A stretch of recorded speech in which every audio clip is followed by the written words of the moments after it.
It is just an absolute delight for me to announce to all of you that we are today completing the story of Jesus raising Lazarus from the dead. Wow, we got to get Lazarus out of that tomb, and we're doing it today. And there are some of you that are saying, oh, I'm so glad we're through with this story. I've heard it over and over again. Yes, that's true. You know what would be the ideal thing? If we announced that we were doing the 6 steps of a story, like we are with this one, and then everybody came for all of those 6 steps, I wouldn't have to be repeating this all the time. You'd know where I was. All right, so we're going to do this quickly because we don't want to dwell on the story.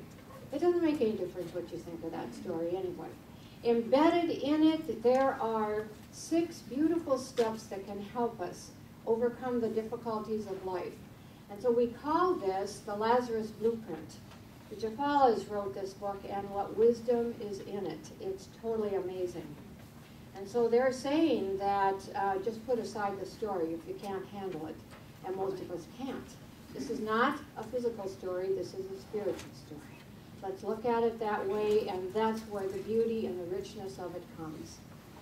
So, as we look at the story then, we see that Jesus is called because Lazarus is very ill. And the amazing thing, and the thing that makes no sense at all, is that he doesn't come right away. He just stays 2 more days. Does that make any sense to you? Does that sound like Jesus? No, it doesn't. So that's the first reason why we can't take this story any way but metaphysical. So he stays 2 more days, and in that he is demonstrating to us something about our problem. Everybody have a problem or something unwanted in their life, something that you would love to get rid of, love to have healed, love to change, anything like that. No? Oh, I'm glad I'm not the only one. Okay, well, good. All right, then all these things, you see, sometimes what we do is let our problems consume us. It's true, isn't it? Sometimes we say the problem has a hold on me, but actually it's we that have a hold on the problem. And sometimes we entertain this problem all day long, and then we take it to bed with us. And it's not a good sleeping partner because it wakes us up at 3 a.m. And now what do? The problem is going over and over in our minds, and we have to learn how to not let that happen. So here Jesus is demonstrating you've got to turn away from this problem every so often. You can't let it consume your life. Because if you do, you're just dwelling around in the problem, and you're giving it power, and you're giving power to that which you don't want. So you don't want to do that. So you do something completely different by turning away from it. And in that turning away, you are giving your subconscious mind the message that, ooh, there's a possibility here. This could be manageable. And you are also taking those moments, I call them golden moments, when you are actually turning away from the worry and the fear, and you are investing those moments in some kind of healing for yourself. It's the most beautiful thing to do. It's a daring step. It takes courage to do it, but we've been given the power to do it. And when you do this, let's remember that the Spirit of life is always working in your behalf. It's always directing you toward the best, always directing you toward some kind of healing, something that you might need. It's there for you. It's directing you toward a prosperous life, toward a peace-filled mind. All of these things can be yours, but you must turn away from your problem and give Spirit a chance to work. So that brings us to the second step. Maybe before we get to that, we need to say, again, this is a metaphysical story. And so every character in the story is representing something in you and me. Old Lazarus, what about him? Well, he's that part of us that feels trapped by our problem. What does Jesus represent? The Christ in us that is saying, you can be free. You you can be lifted up. Jesus represents that desire that we have within to live a better life. Always. The Christ Spirit always urging us onward and upward. And you know that even the stone means something. That's a part of us too. So everything in the story. So now we say, okay, how does the story go? Jesus has now come to Bethany, and he is now too late. Lazarus has been dead for 4 days. So he says, where did you put the body? Well, they take him to a cave. And here is a big stone rolled in front of the opening. And Jesus says, take away the stone. Now, the people around him say, are you nuts? Well, they didn't actually say that, but they were thinking that. You must be nuts. There's a rotting body in that cave, and it stinks, and you want us to take away the stone. You see, in our lives, we tend to think that the stone is the problem. And if we take away the stone, well, there is the human part of us that says, how can I do that? If the stone is my problem, how could I possibly take that away? Oh, I'd love to. I'd love to be able to take away the diagnosis that the doctor gave me. I'd love to be able to take away the relationship problem that I might be having. Any issue in our lives, I'd love to be able to take it away, but I don't know how. I think the stone represents something else. It was years ago when I was wanting to enter ministerial school. That was a while ago. And I knew that I had strikes against me just in talking to people. Oh, you don't want to do that. Why in the world would you want to do that? I thought, well, I need to speak to people in authority. People that would really encourage me. But they didn't. The first one said, how much money do you have? Well, I don't have a whole lot of money, but, well, you better. If you're going to enter school, you better have money. And also, you don't have enough education. Well, I kept going down a notch, until I was getting pretty deflated. And then the third person, I thought, oh boy, this person is really going to lift me up. And he looked at me up and down. He said, well, you're too old. I'm too what? And echoes of my mother came back into my mind. It filled my eyes with tears because my mother said to me, you should have started this in your 30s. It's too late. Well, I was ready to give up. And then there was a unity convention coming up. Oh, I thought, I'm going. Somehow I'm going to get something at that convention. I don't know what, but something's going to lift me up somehow. And so at the beginning, they had a big welcoming circle that very first night. And we all stood in this huge circle. And we all had to say one word about how we felt about being there. And all the words went around the circle, and oh, joy, excitement, expectancy, and I'm like, bleh. I didn't feel that way. So when it came to be my turn, I said, hungry. Spiritually hungry. And there was a minister on the other side of the circle that came and spoke to me afterwards, and he said, you want something, don't you? I said, yes, I do. He said, well, why can't you have it? And I started telling him the story. I can't have it because of this and this and this and this. And he said, so you think that's the problem, right? The problem is that you can't get into ministerial school. I said, well, of course that's the problem. He said, no, it's not. The problem is the way you are thinking about it. So he said, listen, girl, you go back to your room and you pray about this. He was treating me like a little child.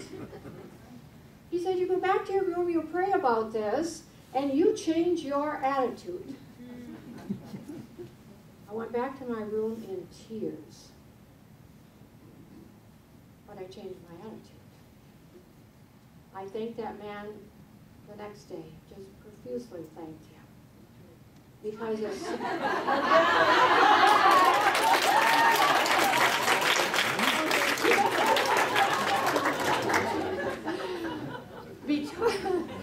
because as soon as I changed my attitude, the doors began to open. That was the most amazing thing. And so you see that the stone now isn't anything in the outside world. The stone is not anything that I named before. It's not even the loss of a job. It's the way we're thinking about these things. It's our mindset, how we have set our mind to think about all these things. And that has to be changed. And as soon as it's changed, the stone is taken away. Amazing, isn't it? So now, when Jesus says, take away the stone, he's saying, change your mind. Change your mind, change your attitude, and see what happens. So the story goes then that we can expect great things, because once you have changed your mind, great things happen. So you can keep expecting great things. And then what happens after that? That's really the third step, expect great things, because the Spirit of life is working in your behalf all the time. Why wouldn't you expect great things? The fourth thing is we give thanks. And we give thanks up front. We give thanks before anything happens. Why do we do that? Because we expect great things. We know that good things are coming. So of course, it's a no-brainer to give thanks. We do it here all the time. Thank you for the blessings that are coming to me in my life. All the good and right things that come to me every day. Thank you. And the moment that we begin to say thank you, the words that we say have feeling. They're powerful, tremendously powerful. And we have an audience. There are 100 trillion cells of your body that are listening. And when you are giving thanks with that wonderful, joyous attitude, I like to think they're just dancing for joy. Did you read the Daily Word yesterday? It was all about dancing with joy. I loved it. And also, when you give thanks with feeling, the universe has its instructions. Now it knows what to do. Oh, this is what she wants. That's her vision for life. Okay, let's get busy and get that for her. So we find then that Jesus gave thanks. He gave thanks all the time before he did anything. And in this case, he said, thank you, Father. I know you hear me. I know you always hear me. And that for us is another lesson. It's like, thank you. Do we want to call it Father, Father, Mother, God, Spirit, Universe? Thank you, because I know that you respond to me. And you always respond to me. You are always giving back to me what I give to you. So let my words be the best. Let them be the best. So now, Jesus is standing at this tomb, at the cave, and it's open. He's given thanks. And the next thing is the fifth step, which is the strong command. He shouts in a loud voice, Lazarus, come out! The Christ in you is commanding us to come out of the cave too. Have you ever felt like you're in a cave, a dark cave? And the Christ Spirit within us is saying, come out of there. That's a lifeless place to be. It's dark. You're sitting there with your stinking problem. You don't need to be in there. The way is open for you. Come on. How do we respond to something like that? Yeah, well, now we don't always get up and get out. You know what? I have watched people over the years. I've watched myself. And I have listened to people, and I've listened to myself. And here's what I know. We tend to baby ourselves. We do. We tend to give ourselves all kinds of excuses why we can't. You know, Wayne Dyer wrote a whole book about that. It's called Excuses Be Gone. Yeah, it's a good book to read because it helps us with all these excuses we keep coming up with, why we can't do something. I ought to know. I was there, big time. And you know what else? We tend to blame. Oh, I was blaming everybody. Oh, I can't get into school because of this one, and this one, and this one. Really? Blame is a pathetic game. We need to stand up and take responsibility for where we are now and quit blaming someone else for our failures. Here's what I know. The prince. That there are people in our lives who are strong, who give us examples. Yesterday, we celebrated someone in our own family, our grandson, Adam. I'm so proud of him, I can't begin to tell you. He had a dream. The dream started when he got out of the Navy in '98. And he thought, I want to be part of the highway patrol. But then life began to happen. And he had to go get a job. And he got married. He now has 3 children. And thank goodness he has the wife he has, because 5.5 years ago that job, or that dream, surfaced again. He had lost his job. And is this the time to start a dream? And his wife said, yes. If you don't do this, you will be sorry the rest of your life. You have to do this. Oh, that we all had partners like that we all had people, support people in our lives that would encourage us. Yes. All right. So, he went to school, got jobs wherever he could, graduated at the top of his class. I'm proud of him just for that. I honestly didn't know he had it in him. But here's a person who never gives up. Never gives up. He doesn't baby himself at all. When I spoke to him yesterday, he said, Grandma, this was a dream and I was dedicated to it. So now he's graduated. Now he's going to go out and look for a job, but there aren't any. No one's hiring. The bad economy everybody talks about.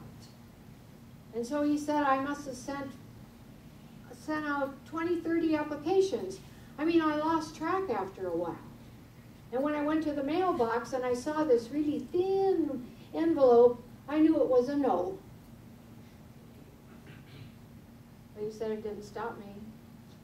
I just kept doing it because I knew that I could make my dream come true. I knew it. And he was installed last week as a police officer in Cambridge. And so there we were celebrating him. And I want to say that yes, he's 2 years younger than me. Not 2 years younger, 2 generations younger than me. But I don't care where I get my inspiration, because I have had, just in the past few weeks, a few doubts about my dream. Do I need to let go of this? It seems so hard. And all I have to do is think about him. No, I'm not going to let go of it. And if you have a dream, and I know you do, don't you let go of yours either. We have to be persistent. We have to give ourselves this loud, strong command. Come out of that cave. Come out. You know, I think that what we could do for ourselves this week would go to be to stand in front of a mirror and shout. Use your name. Shout it. Come out. You don't need to be in any dark place. You have a whole new life ahead of you. This is a brand new baby day. Come out and start living that life. Now, there was a man who said that he did really need to shout this to himself, because you see, our ears need to hear it. Our mind and our heart they need to hear this.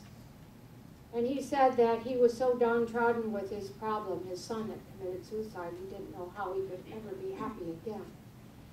He lived in New York, and he said, I think I'll try this, I'll give it a go. When the subway train comes in to the station with a roar, he said, you can't hear anything. So he said, what I'm going to do is stand there and shout, David, come out of the cave. He said, not one person paid any attention to that. He said, I stood there and started to laugh.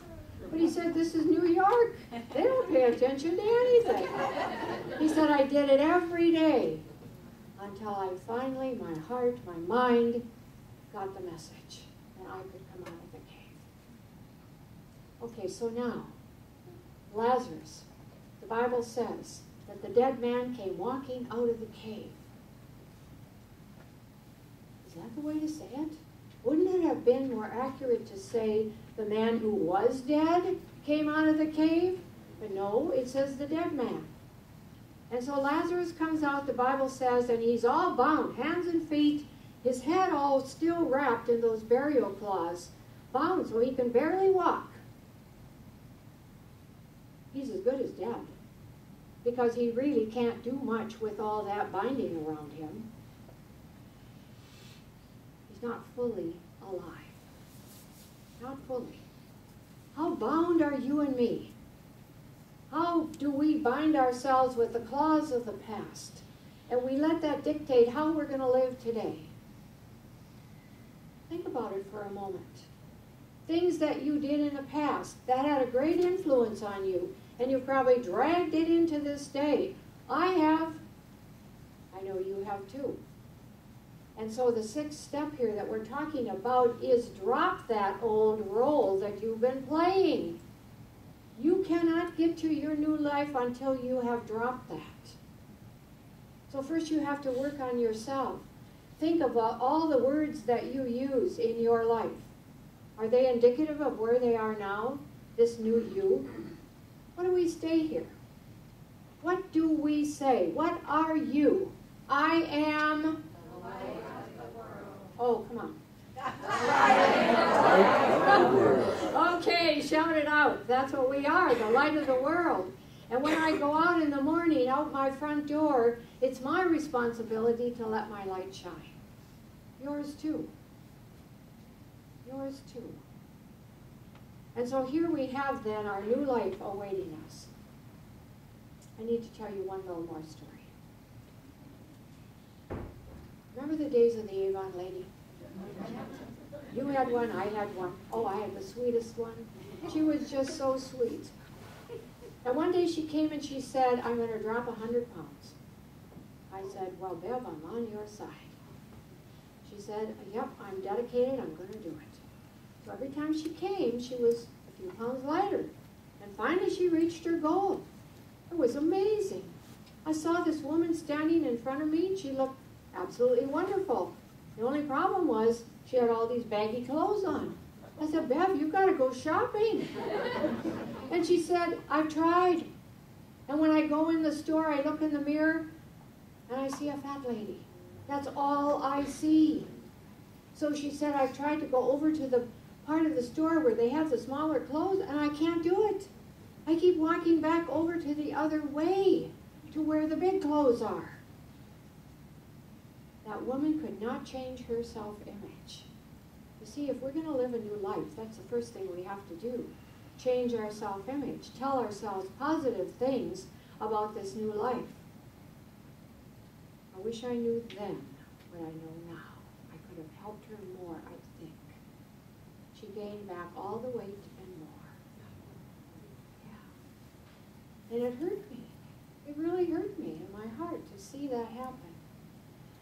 But here's what I'm saying to you. That to live a new life, we have to create a new image for ourselves. We are the light of the world. And we are so much more than we ever have thought we are. We have to have this new image and hold it up to ourselves all the time. You can't ever let your guard down, because you will go back. See, Jesus said, unbind him and let him go. We need to unbind ourselves all the time.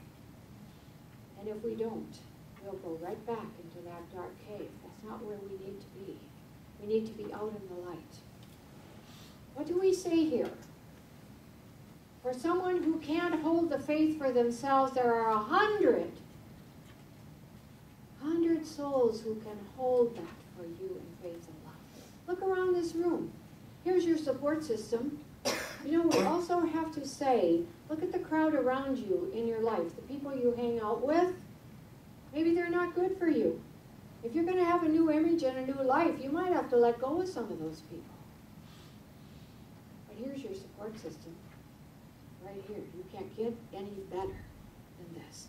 Why do we come to unity? You know the 4 C's?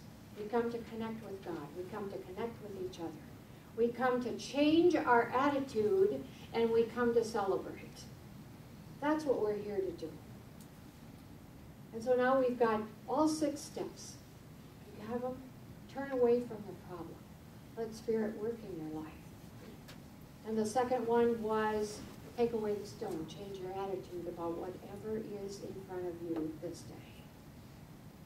The third one was to expect great things.